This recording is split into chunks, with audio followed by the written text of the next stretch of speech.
اور جب آپ اس چیز پہ غور کرتے ہیں کہ زائد ہے اور اس کو خرچ کرنا ہے، تو کیا معافی سے زائد کچھ ہے آپ کے پاس؟ معاف کرنا کتنا آسان ہے، آسان ہے، لیکن اس کے لیے کہ جس کو معرفت ہو. ابھی خدا نہ خواستہ میری یہاں پر کسی کے ساتھ ہو جائے یا میں اس کے بارے میں کچھ ایسے الفاظ کہہ دوں اور بعد میں اس سے معافی مانگوں، تو کہتے مولوی صاحب آپ سے تو یہ امید نہیں، اور آپ نے جو باتیں کر دی ہیں نا، جو آپ نے کہہ دی ہیں میرے بارے میں، اور جو لوگوں تک پہنچ دی ہیں، میں کیسے معاف کروں آپ کو؟ معافی بنتی نہیں آتی اور میں نے کرنا پڑا.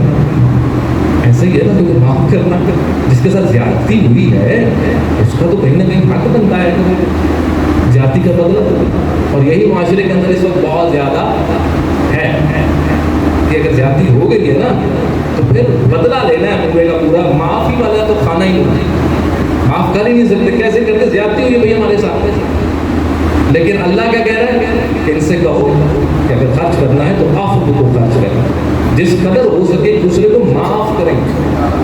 لیکن میں تیار نہیں ہوں معاف کرنا، اور بالکل کہیں نہ کہیں میں حق میں جانتا ہوں کہ میرے ساتھ کسی نے زیادتی کی ہے.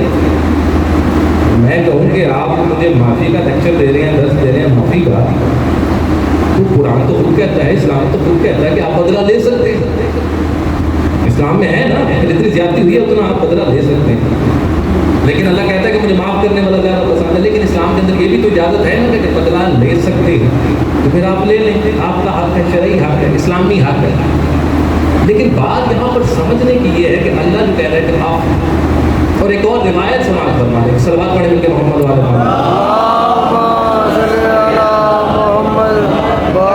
معاف کرنا. معاشرے کو سمجھ آئے کہ معاف کرنے کا کیا ہے. ختم مرتبہ فرماتے ہیں کہ بروز محشر میں جب سب لوگ جمع ہوں گے تو ندائے قدرت آئے گی کہ وہ کھڑا ہو جائے کہ جس کا خدا پر حق ہے.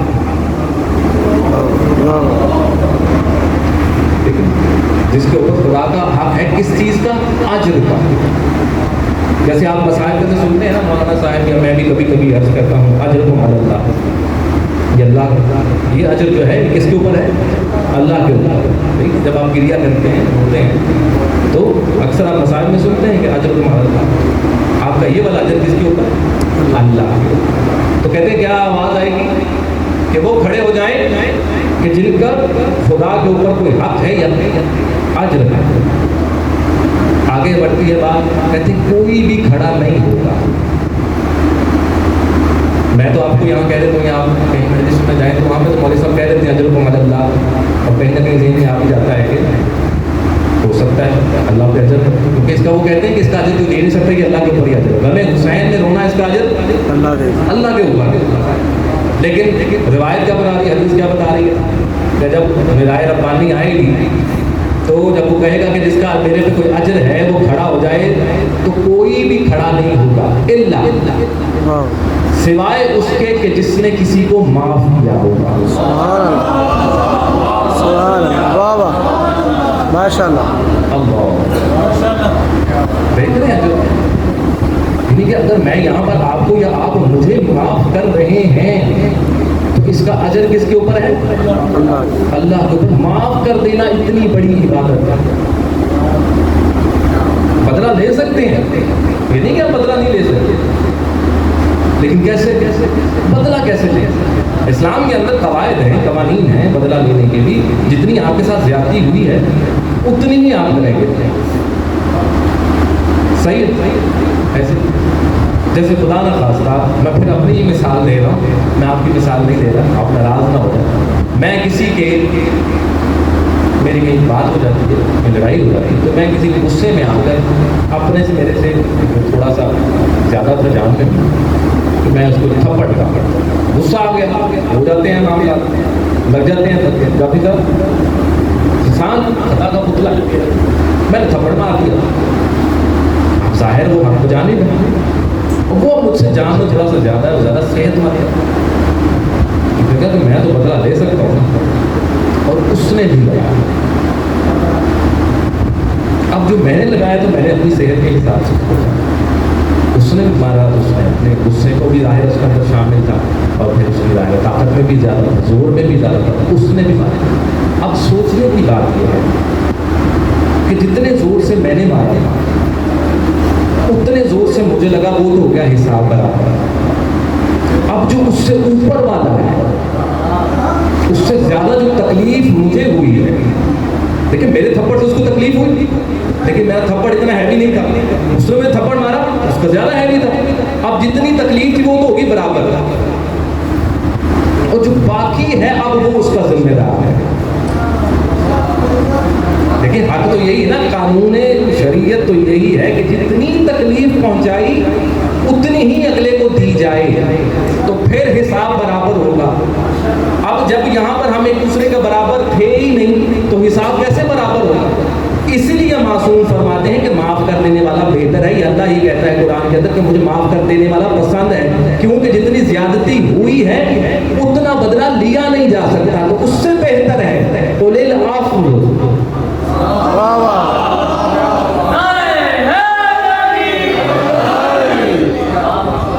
معاف کیا جائے. معاشرے کے اندر اس کی بہت زیادہ ضرورت ہے. اس لیے تو کہا کہ جب آپ سے سوال ہو کیا خرچ کریں, اور معافی یا معاف کر دینا یہ دوسرے کے لیے آپ سمجھتے ہیں نا, باتوں کا کوئی یاد آتا ہے اور کہیں نہ کہیں خیال دل میں یہ ہوتا ہے کہ جب تک میں معاف نہیں کروں گا, ظاہر اس بیچارے کی تو جان اٹکی رہے گی. لیکن ایک اور روایت, اور یہ روایت ہے جناب امیر المؤمنین علی ابن ابی طالب علیہ السلام.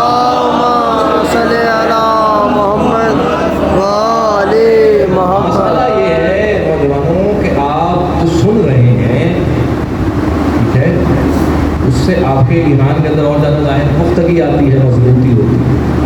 لیکن اس ایمان کو یا اس چیز کو قائم کیسے رکھنا ہے اس کے بھی کچھ پروٹوکول ہیں. اگر آپ ان چیزوں پر توجہ نہیں دیں گے تو جو آپ تک پہنچ رہے ہیں آپ اسے بھی ضائع کر دیں گے.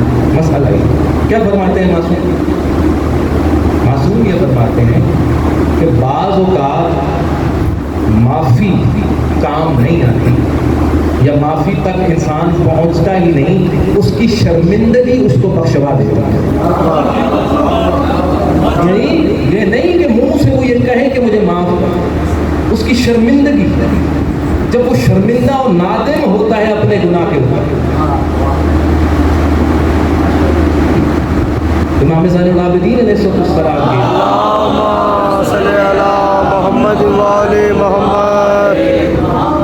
مفاتیح الجنان کے اندر بھی پہلی جو 5 دعائیں ہیں اس کے اندر ایک دعا ہے, اور اس میں بھی پڑھتے پڑھتے بات یہاں تک آتی ہے کہ مالک کہ میں نادم ہوں, میں شرمندہ ہوں, اور اللہ اسی ندامت اور شرمندگی پہ ابھی یہ نہیں کہا کہ مجھے معاف فرما دے, لیکن وہ کتنا محبت کرنے والا ہے کہ جب اس کو لگتا ہے کہ کوئی سر کے دل سے شرمندہ ہو گیا وہ اس کو معاف کر دیتا ہے. اور کہیں نہ کہیں زیادتی کرنے والا بھی آپ سے یہ امید رکھتا ہے. اگر خدا نخواستہ آپ کے کسی بھائی نے, آپ کے کسی دوست نے آپ کے ساتھ کوئی ایسا رویہ رکھا ہے, یقین کریں اس کے دل میں کہیں نہ کہیں شرمندگی ہوگی, اور اگر وہ آپ سے کہتا ہے یا معافی طلب کرتا ہے, بلکہ آپ کو تو بحیثیت مومن یہ چاہیے کہ اس کو پہلے ہی معاف کر دیں, بدلے کو دل میں نہیں رکھیں. دیکھیں اگر بدلہ لینا ہوتا تو علی کے پاس کوئی ایک موقع تھوڑی تھا, لیکن چونکہ ذمہ داری بڑی تھی اس لیے ان زیادتیوں کو, ان چیزوں کو نظر انداز کیا. یہ نہیں کہ معاف کر دیا. معصومین علیہ السلام کے اور ہمارے اس چیز کے اندر بہت زیادہ فرق ہے. وہاں پر قانون الہی کو توڑنا ہے. کہ خدا نہ خواستہ آپ کے ذہن میں خدا نہ خواستہ یہ آ جائے تو ہو سکتا ہے کہ کوئی اور بھی شخصیت جو نادم ہوئی ہو, پشیمان ہوئی ہو, نہیں, وہاں پر تقاضۂ عادل پورا ہوگا کیونکہ وہ ہستی معصوم ہے. میرا اور آپ کا معاملہ یہ کہ ہم بھی معصوم نہیں ہیں, وہ معصوم ہستیاں ہیں. اگر ان کے ساتھ کوئی زیادتی ہوگی تو وہاں پر بخشش کے یہ والے قانون لاگو نہیں ہوں گے جو میرے اور آپ پر ہوں گے.